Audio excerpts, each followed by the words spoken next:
Some important vocabulary to know for this chapter is immigration, which is migration to a location, and immigration, which is migration from a location. Interregional migration is permanent movement from one region of the country to another, and intraregional migration is permanent movement within one region of a country. Another term to know is the demographic transition model, which is a tool demographers use to categorize countries' population growth rate and economic structures. What to expect to occur in terms of migration in each stage of the demographic transition model. In stage 1, you should expect high daily or seasonal mobility search of food, as well as low natural increase rates, high crude birth rates, and high crude death rates.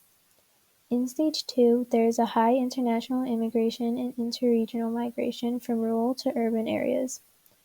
You should also expect a high NIR, high CBR, and a rapidly declining CDR. In stages 3 and 4, there are high international and interregional migration from cities to suburbs.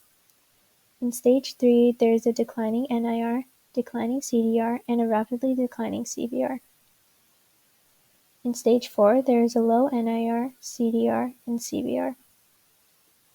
Stage 2 is where most countries that send out immigrants are at on the demographic transition model.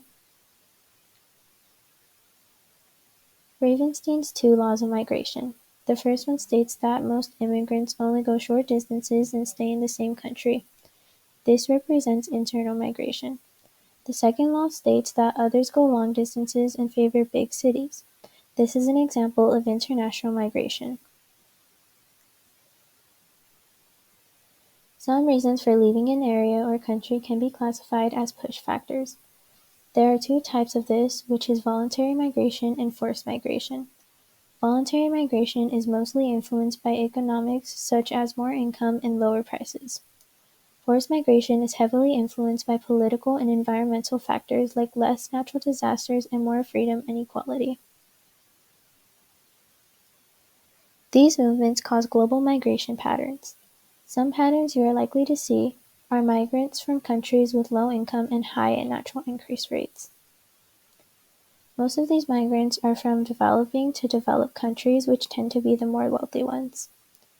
Another pattern seen is that the U.S. has the most immigrants than any other country.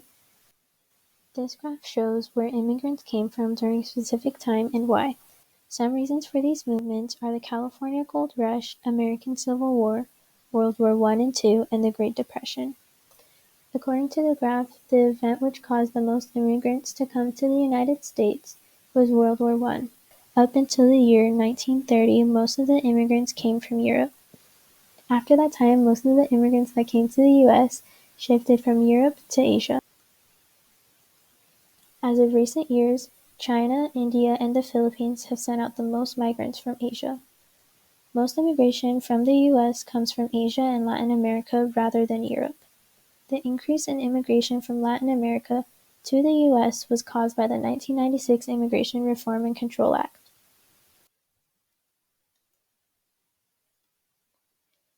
Interregional migration in the United States during 2016 through 2017. This map shows the net loss and growth from each region in the U.S. For example, in the West, their net loss was 73 to Northeast, 104 to Midwest, and 221 to the South. Their net growth was 110 from Northeast, 101 from Midwest, and 347 from the South. This shows that the West was receiving more growth than loss to and from each region. The first case study of interregional migration is in Russia. They encouraged migration eastward and northward. They did this to offer economic incentives away from existing population concentrations and to have the population more spread out. They were able to succeed by having factory construction near raw materials rather than the population concentrations. Canada also encouraged interregional migration from east to west at places such as Alberta and British Columbia. They did this because a majority of the population was located in that region during the 1900s due to gold. Since then, there has been a net out migration in provinces from Manitoba and eastward. Another case study is China. Their migration shifted from the interior of the country to East Coast. There were many jobs near the East Coast rather than inland which needed to be filled. They were able to fill these jobs by limiting the amount of people allowed to make interregional moves. However, during recent years they have eased up a bit on these rules.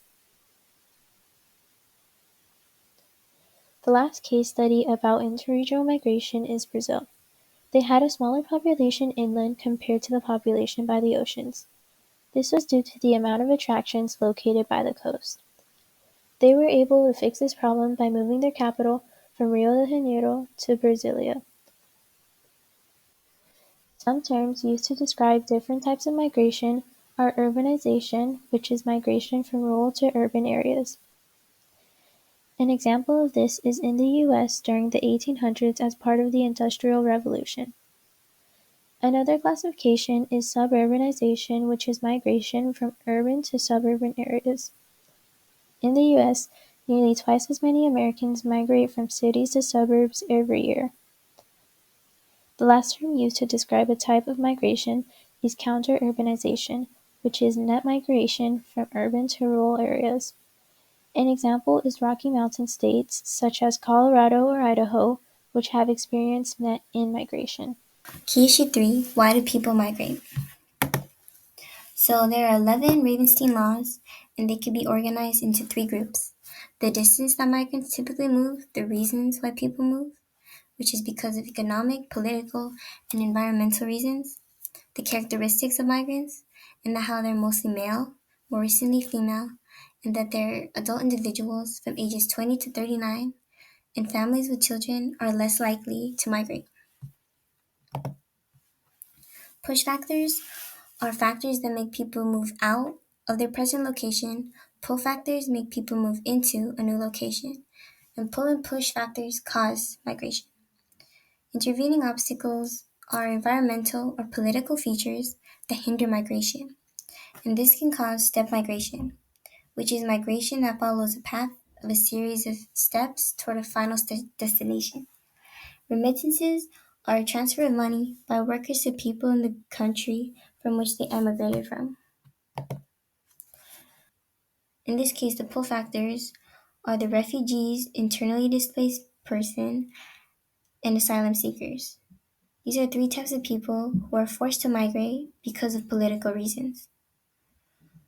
Refugees are people who migrated to another country to avoid effects of armed conflict, violence, natural disasters, and they can't return for fear of persecution because of their race, religion, or political opinion.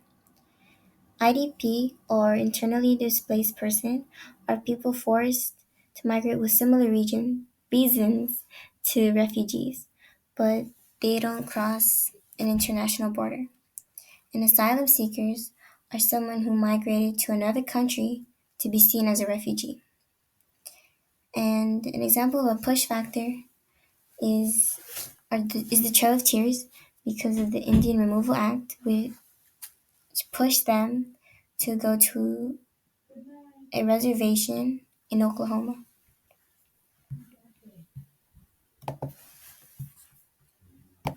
And for environmental reasons, push factors could be water-related disasters because they force large-scale migration because those places are usually vulnerable living areas. An example would be places that are considered floodplains or places that hurricanes have occurred in that are below sea level, which result in a lot of flooding. So a lot of people migrate away. And the example would be Hurricane Katrina, Harvey, and Maria. And pull factors would be attractive environments like mountains, seasides, and warm climates. And because of improved transportation, there is less environmental migration. Economic reasons. So in developing countries, the push factor would be low job opportunities. And the major source of that is South and East Asia. And the main destination would be to oil-producing countries like in Southwest Asia. So usually poor regions to wealthier regions, which is interregional migration for developing countries.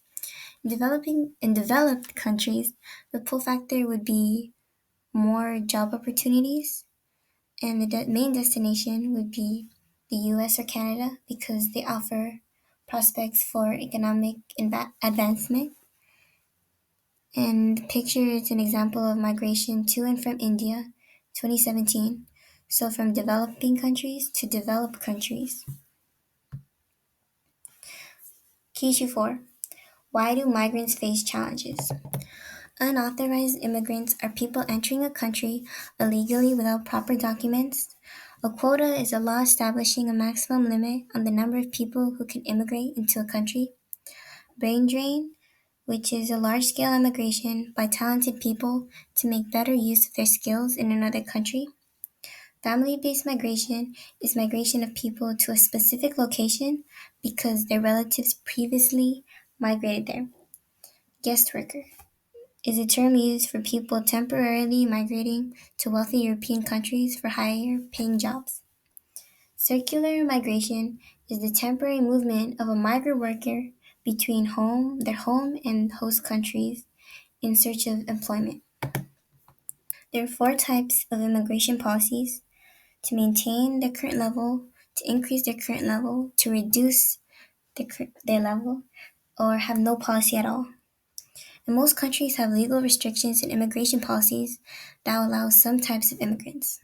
These policies are influenced by public opinion, economic resources, and international relations.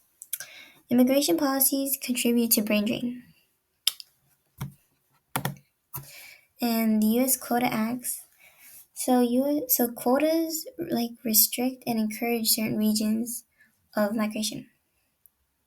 An example would be the quota in 1965, which is the hemisphere quota, which allowed the Western Hemisphere 120,000 and the Eastern Hemisphere 170,000 people to migrate there.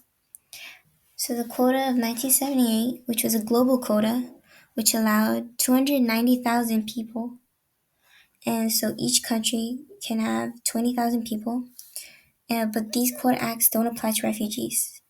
But Congress also has preferences like family reunification, skilled workers, or diversity lottery. So US and Mexico border disputes. So border security.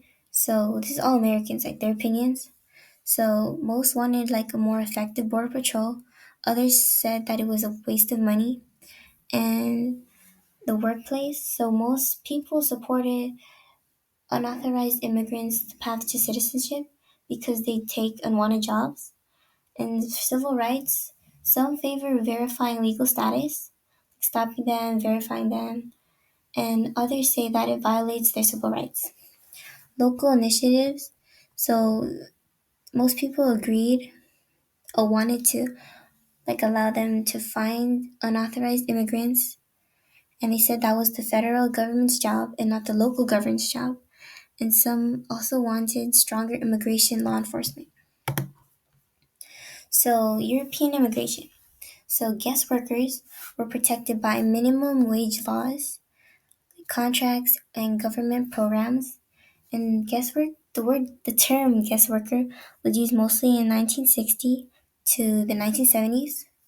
And then most of the guest workers permanently stayed, so then the term was gone.